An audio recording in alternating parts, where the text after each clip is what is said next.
Hi mga ka-monkeys, Divisoria tour muna tayo. Dito nga pala ako namimili at nag-aangkat ng mga binibenta ko online. At minsan, dito rin ako namimili ng mga murang gulay at mga murang prutas pag ako ay nagagawi. Mura ang mga lemon dito, mga pipino, mga dragon fruit at kung ano mga gulay na tumpok-tumpok mo mabibili sa murang halaga. So ito ang eskinita papunta sa mall ng Divisoria Mall.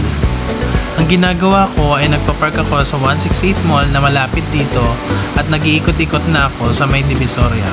Sa loob ng 12 years ko dito nakabalik-balik ay halos kabisado ko na nga ang kasulok-sulukan lang lugar na ito. Maraming mga mura dito sa Divisoria Mall. Marami ka rin makikitang mga bilihan ng mga laruan at lalo na napapalapit na naman ang Kapaskuhan.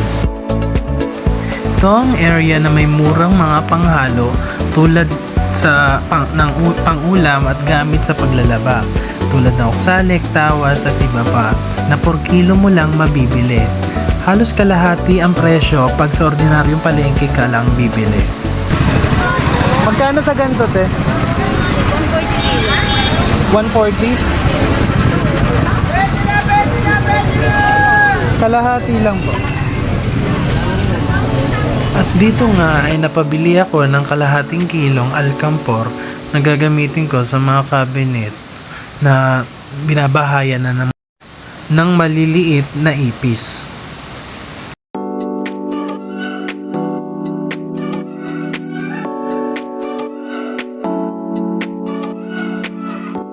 At sa Divisoria Mall naman ako namimili ng mga pang Christmas decoration tulad ng Christmas light, Christmas tree at iba pa.